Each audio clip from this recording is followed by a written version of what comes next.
Hard. तो कल हम लोगों ने पढ़ा करेक्टर ऑफ हैप्पी लाइफ शुरू किया। कल क्या पढ़ा एक बार फिर सुनते हैं। हमें बताया the poem character of happy life has been composed by Sir Henry Wotton who was an ambassador at the court of Venice. He was duteous, righteous, laborious, industrious, worthy, punctual, honest, sincere, bachelor and a great scholar. Since he was a great scholar, he was fond of reading Indian mythology and he was very much impressed with the Bhagavad Gita said by Lord Krishna in the Battle of Kurukshetra. This is a didactic poem. The rhyme scheme of the poem is bolo A B A B. By using the power of his magic pen, the poet Sir Henry Wotton has taught us the essentials of the Bhagavad Gita said by Lord Krishna in the Battle of Kurukshetra. The main point of the poem is how happy character gets birth or how it is taught to the people. This is the theme of the poem. This is the essence of the poem. This is the main point of the poem.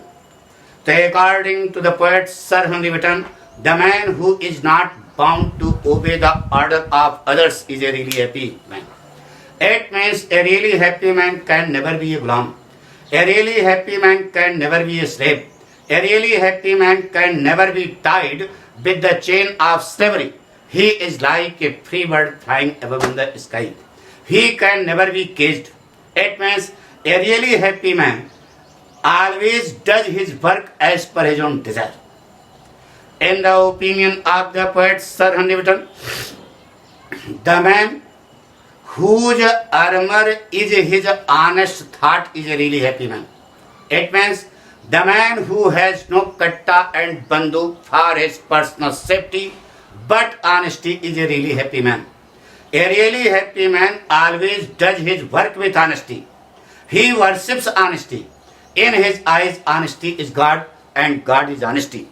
So he always worships honesty. He always puts on the jacket of honesty for his personal safety. In the eyes of the poet Sir Henry Wotton, the man whose cleverness is his truth is a really happy man. His skillfulness is his truth. It means the man who does not use jugaad, the man who does not use tricks to do his work, but truth is a really happy man. A really happy man always does his work with truthfulness. He always moves on the path of morality, nobility, honesty and truth. Moving on the path of morality, nobility, honesty and truth, the man who performs the duties of his life very well is a really happy man. These are the essentials of the Bhagavad Gita said by Lord Krishna in the Battle of Kurukshetra. इतना पढ़ाया था बेटे। आज अगला student चलते हैं। हमें मालूम है कि आधे लोग तो किताबें लेकर नहीं बैठे हो। पहला काम है किताब हाथ में होनी चाहिए, साथ में कलम भी होनी चाहिए।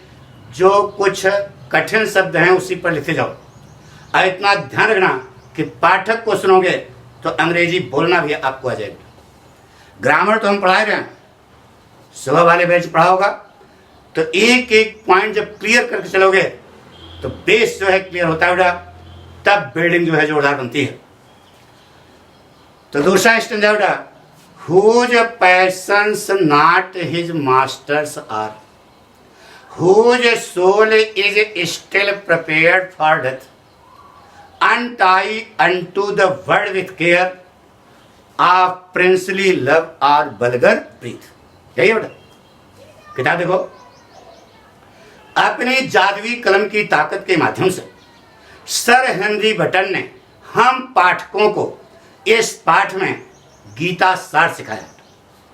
क्या कैसे सिखाते हैं, ध्यान सुनो। लिखा बेटा, whose passions not his masters are. Whose माने जिसकी, पैशंस माने भावनाएं, आर माने हैं, नॉट माने नहीं, हिज मास्टर्स माने उसकी मालिक। अरे यार, पढ़ा कैसे जाता है इसको पहले सीखो। देखो हम सीखो तो कविता लिख के छोड़ दिए, तो आप उसका अर्थ कैसे निकालोगे? तो भड़बड़ाओ नहीं। देखो हम पढ़ रहे हैं, हुज पैशंस, किताब देखो, whose passions are not his masters. Whose passions माने जिसकी भावनाएं, भावनाएं माने इच्छाएं, आर माने होती हैं, नॉट माने नहीं, हिज मास्टर्स माने उसकी मालिक। वह इंसान जिसकी भावनाएं उसकी मालिक नहीं होती, वही वास्तव में क्या है? खुशहाल। जिसकी इच्छाएं उसकी मालिक नहीं होती। भावनाएं, इच्छाएं क्या है? इच्छाएं चार होती हैं। सुना होगा इच्छाएं अनंत हैं, लेकिन अनंत उन्हीं चार में निहित है। कौन कौन से? भूख, प्यास, प्रेम और क्रोध। यह चार इच्छाएं। जो इंसान इसको अपने बस में कर लेता है, वही वास्तव में खुशहाल होता है। आप यहां पढ़ने आ गए हो, मानते हैं इस समय घर बैठे हो, लेकिन मान लो कोचिंग में आए हो, घर से चाय पी के चले, 1 घंटा कक्षा में पढ़ा, तो भूख लगी, तो जब कक्षा छूटी तो साइकिल से आप जा रहे हो घर, चौराहे पे पहुंचे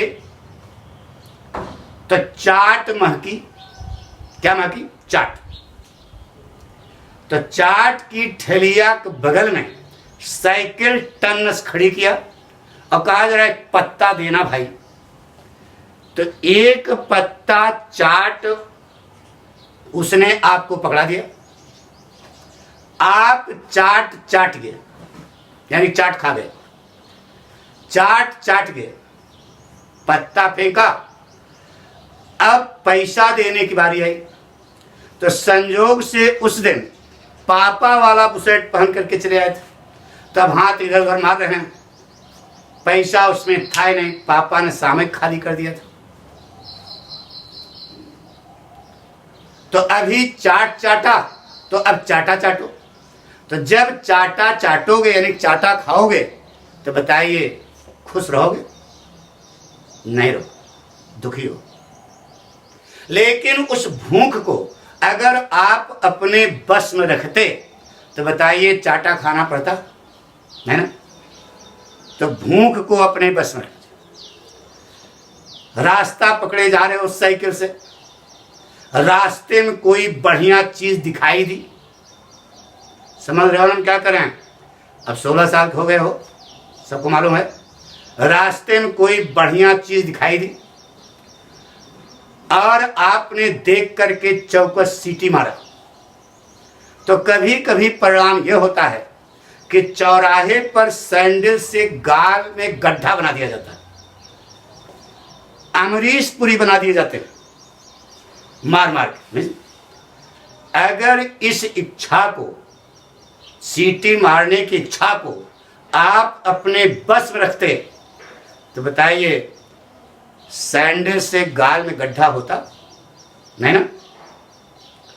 इसका मतलब यह हुआ कि वह इंसान जो भूख, प्यास, प्रेम और क्रोध को अपने बस में रखता है, वही वास्तव में क्या है? खुशहाल। सुना? दूसरी लाइन है, whose soul is still prepared for death।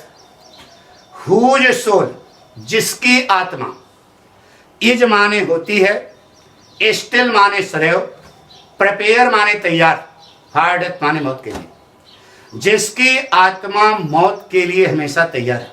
ये लिखा। तो पहली बात तो गलत है। आपने पढ़ा होगा आत्मा अजर और अमर है, आत्मा तो कभी मरती नहीं, लेकिन अब किताब में लिखा है तो उसको क्लियर करो। जिसकी आत्मा सदैव मरने के लिए तैयार है, तो मर जाओ। पाठक मना कर रहे हैं क्या? नहीं बेटा, उसमें भाव है। ऊपर आपने कुछ पढ़ा क्या?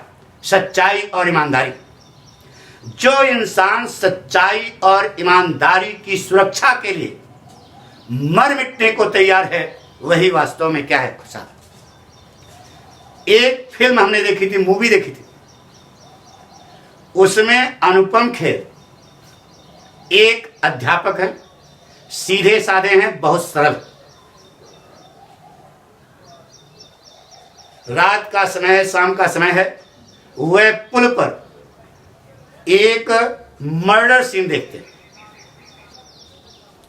जब घर पहुंचते हैं तो हत्यारे लोग यानी हरामी पीस लोग अनुपम खेर के घर पे आते हैं और धमकाते हैं कि अगर आपने जबान खोली तो मैं पूरा परिवार आपका नष्ट कर दूंगा। अनुपम खेर ने कहा कि भाई हमने कुछ नहीं बोलेंगे, ठीक आप जाओ। कोर्ट में उनको गवाही के लिए बुलाया गया तो अनुपम खेर अपनी जेब में पिस्तौल लेकर के कटघरे में खड़े हुए जज के सामने, और उन्होंने साफ साफ कहा कि इन लोगों ने उस व्यक्ति का मेरी आंखों के सामने मर्डर कर दिया था। सच्चाई बोली, लेकिन रिवॉल्वर निकालकर खुद अपने आप को कनपटी पर लगा लिया और मर गए। मतलब सत्य बोलूंगा, झूठ नहीं बोलूंगा, चाहे अपने प्राणों की आहुति देनी पड़े। यानी कि जो इंसान सच्चाई और ईमानदारी की बलवेदी पर अपने प्राणों तक को न्यौछावर करने के लिए तैयार रहता है, वही वास्तव में क्या है, खुशहाल। 2 पार्ट समझ आ गया। तीसरा part, untied unto the word with care. ये लिखा, अरे टाई, सुबह जब पढ़ने जाते हो तो गटाई में टाई बांध दिया तो टाई, अरे टाई माने बांधना, और अनटाई माने मुक्त होना, स्वतंत्र होना, खुलना। अरे टाई माने बांधना तो अनटाई माने खुला हुआ। अरे पास पास लगे ना, तो अनटाइड माने जो व्यक्ति स्वतंत्र है, अनटाइड है, मुक्त है। अनटू माने तक, वर्ड विथ केयर, वर्ड माने संसार, केयर माने चिंता। चिंता के साथ का संसार में जो इंसान सांसारिक चिंताओं के बंधनों से मुक्त है, वही वास्तव में क्या है, खुशहाल। Untied unto the word with care का अर्थ क्या हुआ?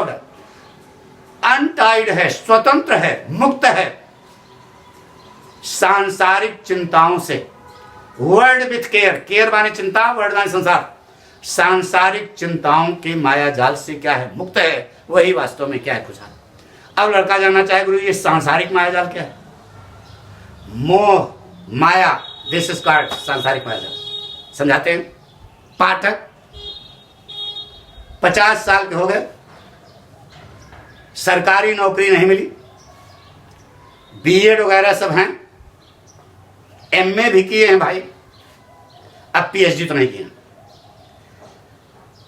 तो पाठक ने फॉर्म भरा, संयोग से 50 साल की अवस्था में प्राइमरी स्कूल में मास्टर बन गया, सरकारी अध्यापक। अब 50 साल की अवस्था में जब सरकारी अध्यापक बने, जीवन पर चलने लगा, तो जब 50 साल के आप हैं तो लड़कवा भी 25 साल का होगा। अब इसका क्या किया जाए, नौकरी चाकरी यार समझा को। तो घूस पताई किसी प्रकार आधुनिक युग में बहुत चल रहा है। घूस पताई देकर के किसी तरीके से उसको भी अलग कलर का बना दिया, उसका भी जीवन चलने लगा। फिर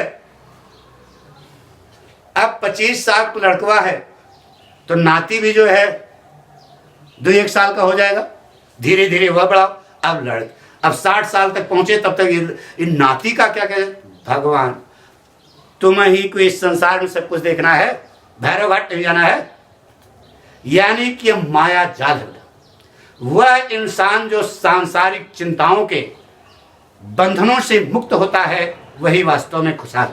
यानी कि एक खुशहाल आदमी को पिंजड़े में बंद नहीं किया जा सकता, वह सांसारिक मायाजाल के बंधनों से बांधा नहीं जा सकता।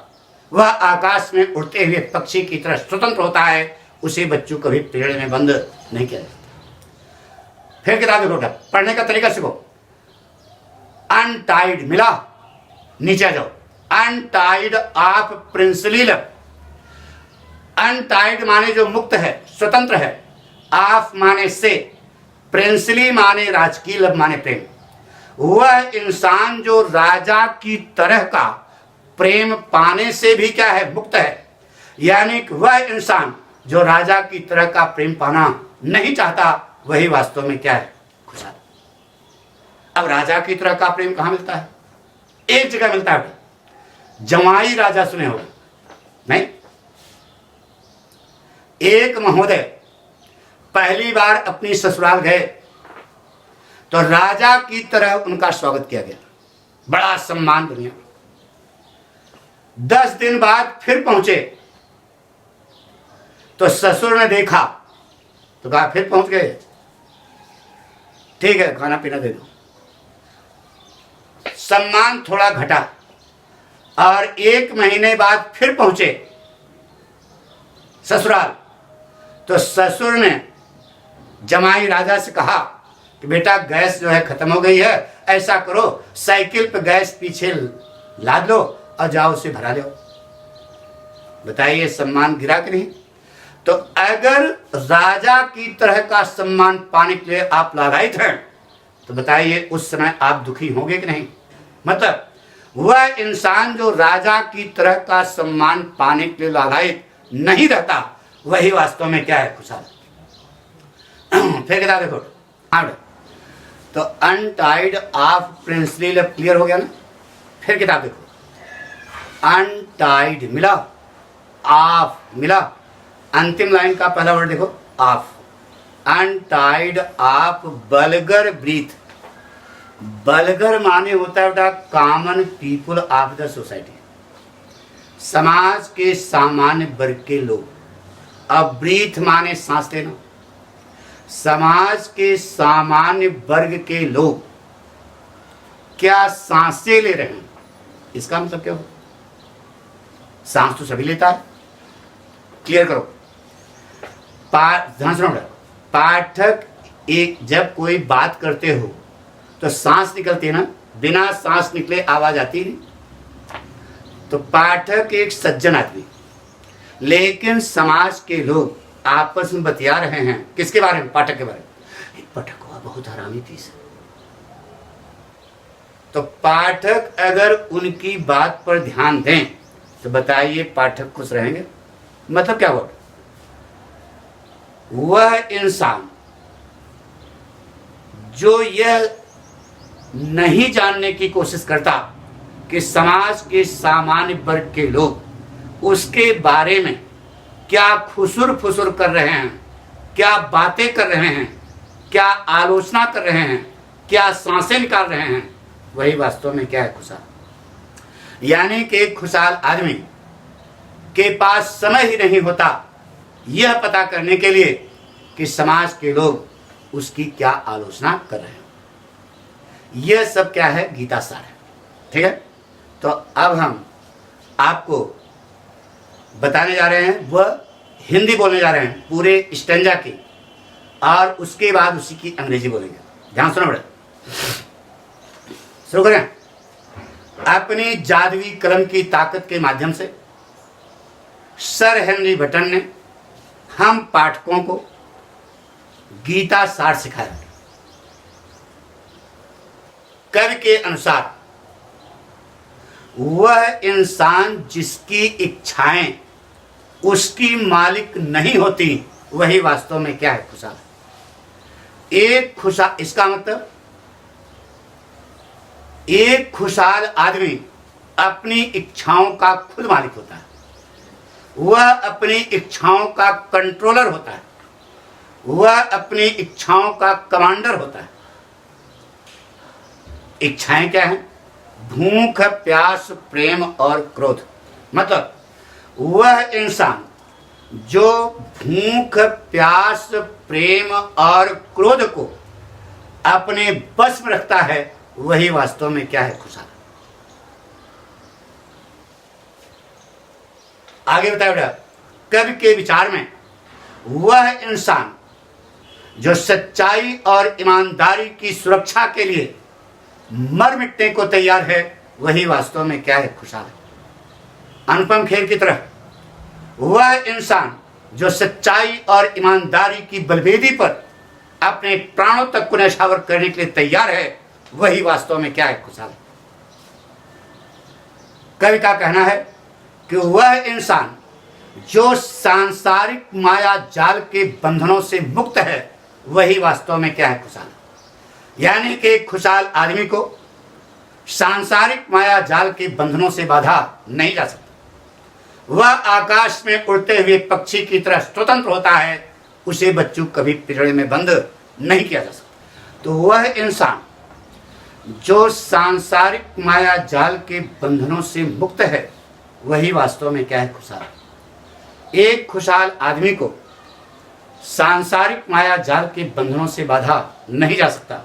वह आकाश में उड़ते हुए पक्षी की तरह स्वतंत्र होता है, उसे कभी पिंजरे में बंद नहीं किया जा सकता। वह इंसान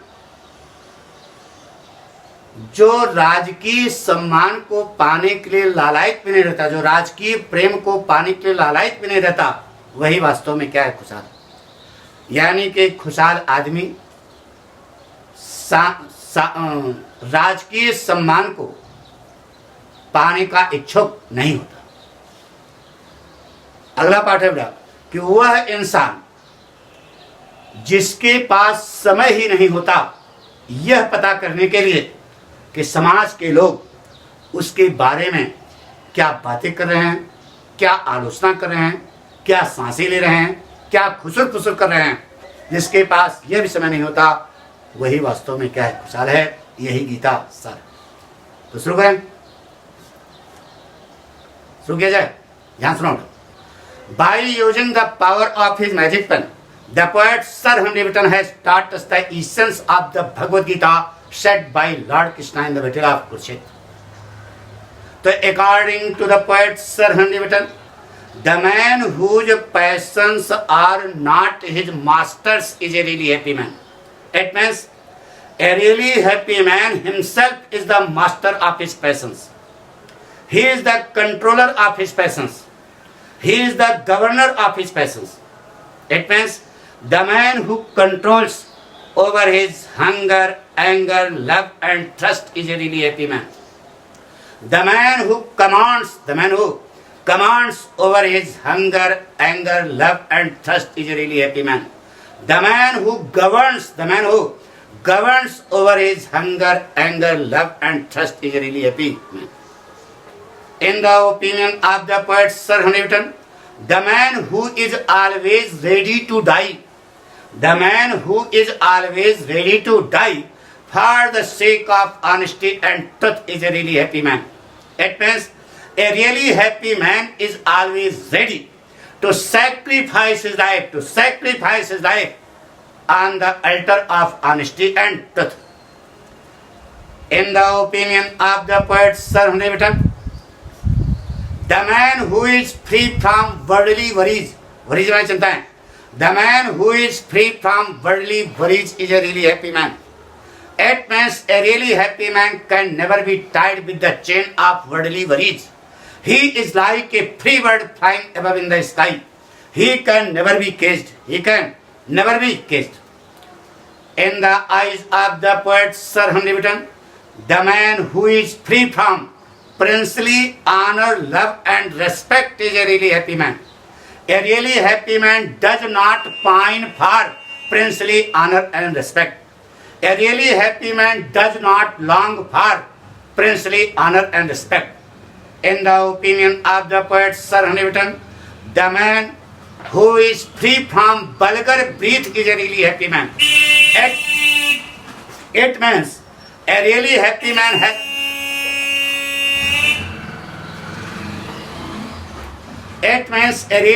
man has no time to know what the common people of the society are talking about him, what the common people of the society are whispering about him, what the common people of the society are criticizing about him. He does not try to know.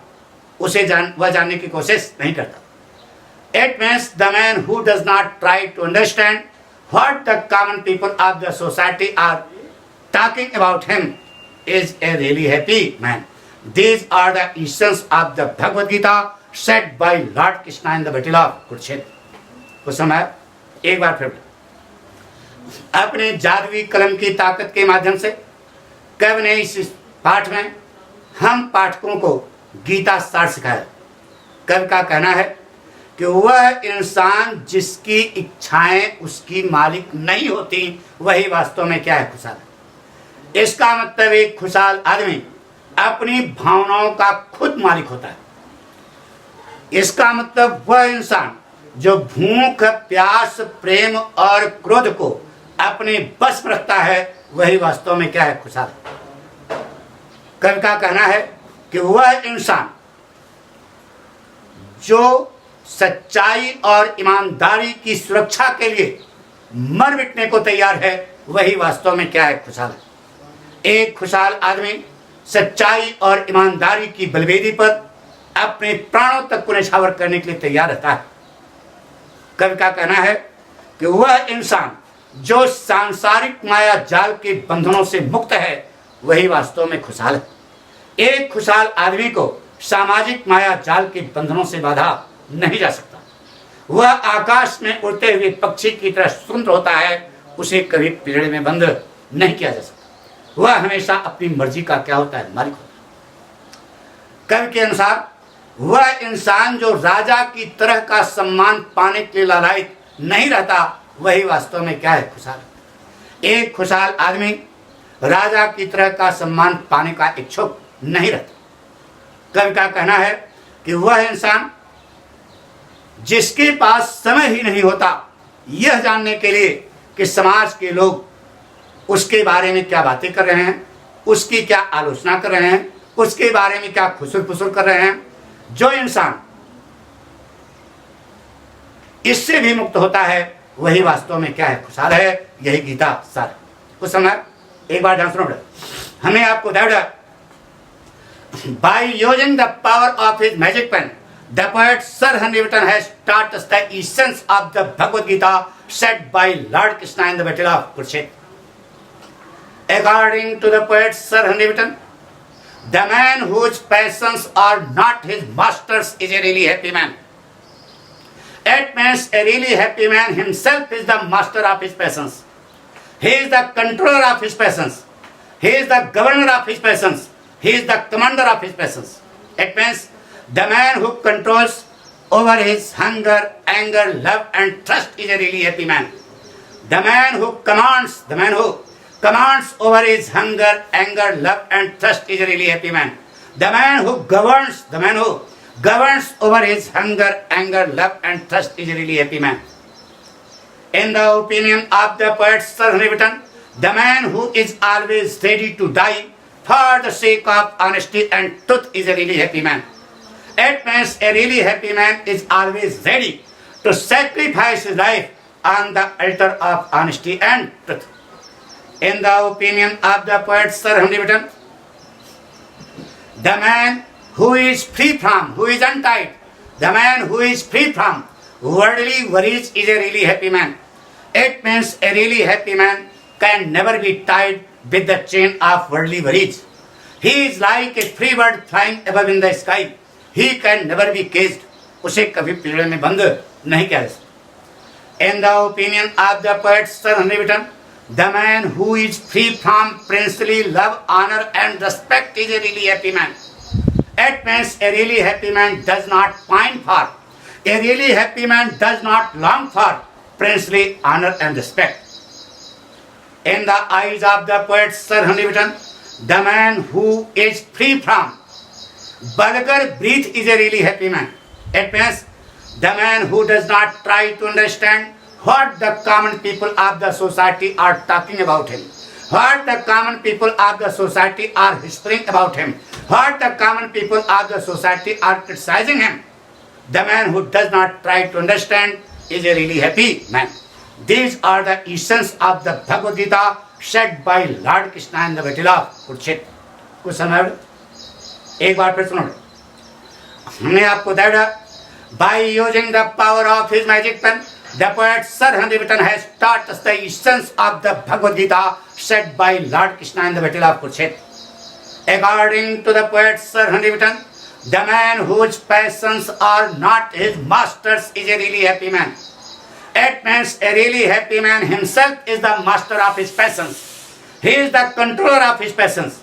He is the governor of his passions. He is the commander of his passions. It means the man who controls over his hunger, anger, love and thirst is a really happy man. The man who commands over his hunger, anger, love and thirst is a really happy man. The man who governs over his hunger, anger, love and thirst is a really happy man.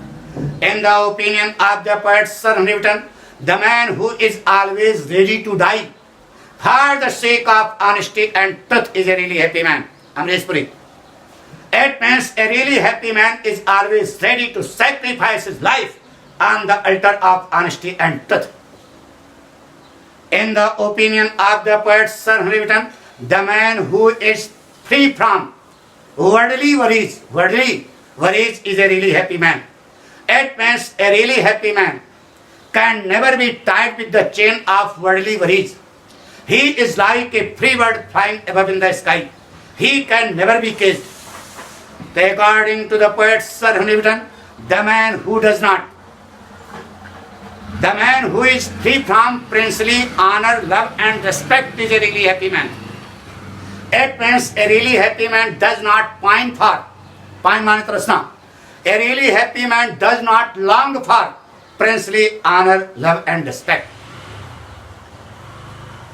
According in the eyes of the poet Sir Henry Wotton, the man who is free from vulgar breath is a really happy man.